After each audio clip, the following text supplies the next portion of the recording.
నీవు నీకున్న బలహీనతను నువ్వు చూసుకోవద్దు. హల్లెలూయా. నీకున్న బలహీనతని నువ్వు చూసుకోవద్దు. ఎవరు కూడా మీకున్న బలహీనతను చూసుకోవద్దు. Praise Jesus. హల్లెలూయా. నీకున్న బలహీనతను నువ్వు చూసుకుంటే గనుక మరి నువ్వు ముందుకు సాగవు. హల్లెలూయా. ఎవరైనా మీకున్న బలహీనతను చూసుకుంటే గనుక మీరు ముందుకు సాగలేరు. Praise Jesus. హల్లెలూయా. మీకున్న బలహీనతను మీరు చూసుకోవద్దు. మరి పౌలు కూడా మరి తనకున్న బలహీనతను చూసుకుంటుంటే గనుక మరి ఆయన ద్వారా గ్రేట్ మిరాకిల్స్ జరిగేవి కాదు. Praise Jesus. హల్లెలూయా. సో మరి మనకున్న బలహీనతను మనం చూసుకోకూడదు. Praise Jesus. హల్లెలూయా. మనకున్న సమస్యను మనం నాకే ఈ సమస్య ఉంది, నేనెట్లా ఇతరులకు ప్రార్థన చేయాలని చెప్పి అస్సలు అనుకోకూడదు. Praise Jesus. హల్లెలూయా. ఒక సహోదరికి 10 సంవత్సరాల నుంచి పిల్లలు లేరంట. హల్లెలూయా. అయితే ఇంకొక 5 సంవత్సరాలు మరి ఒక చర్చిలో మరి మీ పక్కనున్న వాళ్ళ గురించి ప్రార్థన చేయని చెప్పినప్పుడు హల్లెలూయా మరి ఆ 10 సంవత్సరాల నుంచి పిల్లలు లేని స్త్రీ మరి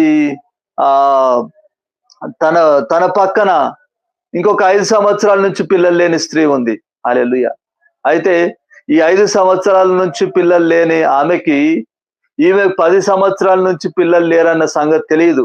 హల్లెలూయా. కానీ మరి 5 సంవత్సరాల నుంచి పిల్లలు లేని ఆమె మరి సిస్టర్ నాకు ప్రార్థన చేయండి అని చెప్పి 10 సంవత్సరాల నుంచి పిల్లలు లేని ఆమెకి పిల్లలు లేవని ఆమెను అడిగినప్పుడు మరి 10 సంవత్సరాల నుంచి పిల్లలు లేని ఆమె మరి అరే నాకే 10 సంవత్సరాల నుంచి పిల్లలు లేరు కదా, ఈమెకు ప్రార్థన చేస్తే ఏం నెరవేర్చబడుతుంది అని చెప్పి అనుకుందంట. కానీ మరి ఈమె సంగతి ఆమెకు చెప్పలేదు.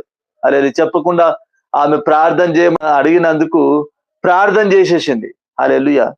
ప్రార్థన చేసేసింది. తర్వాత కొన్ని రోజుల తర్వాత మరి మళ్ళా వాళ్ళిద్దరు కూడా కలుసుకున్నప్పుడు ఈ 5 సంవత్సరాల నుంచి పిల్లలు లేని ఆమె మరి ఏం చెప్పిందంటే, అమ్మా సిస్టర్ ఆ రోజు మీరు ప్రార్థన చేశారు కదా, హల్లెలూయా.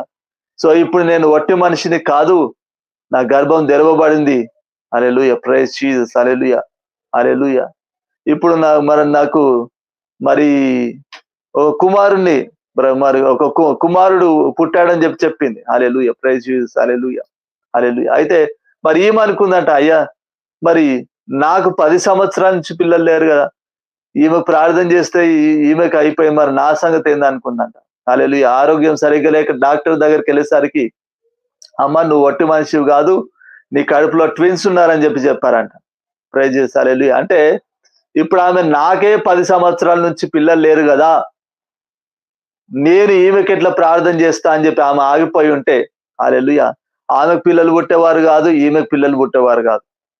Praise Jesus. హల్లెలూయా. ఆమె గర్భం తెరవబడేది కాదు, ఈమె గర్భం తెరవబడేది కాదు. Praise Jesus. హల్లెలూయా. అయితే మరి ఈమె మరి తనకున్న ప్రాబ్లంను చూసుకొని ప్రార్థన చేయడం ఆగిపోలేదు. హల్లెలూయా. ఆ స్త్రీకి ప్రార్థన చేసింది, ఆ స్త్రీ గర్భం తెరవబడింది. ఈ స్త్రీకి మరి డబుల్ పోర్షన్ హల్లెలూయా ట్విన్స్ పుట్టారు. ప్రైజ్. సో అస్సలు మన సిచ్యువేషన్ ని చూసుకోవద్దు ఎవరు కూడా. హల్లెలూయా. ఎవరైనా కానీ ప్రైజ్ జీసస్. హల్లెలూయా. మన సిచ్యువేషన్ మనం చూసుకోకూడదు. మన పరిస్థితిని నాకే ఈ సమస్య ఉంది కదా, నేను ఇంకోరికి ఏం ప్రార్థన చేయాలనుకోవద్దు. ప్రైజ్ చేశారు. నువ్వు ఆ సమస్య ఉన్నప్పుడే, నీకు సమస్య ఉన్నప్పుడే నువ్వు ఇంకొకరికి ప్రార్థన చేసినప్పుడు వాళ్ళ కాడి విరగొట్టబడుతుంది, నీ కాడి కూడా విరగొట్టబడుతుంది. Praise Jesus. హల్లెలూయా. హల్లెలూయా. కాబట్టి అస్సలు వెనుకకు పోవద్దు. హల్లెలూయా. దేవుని పరిచర్యలో ఎప్పుడైనా కానీ ముందుకు సాగడానికి చూడాలి.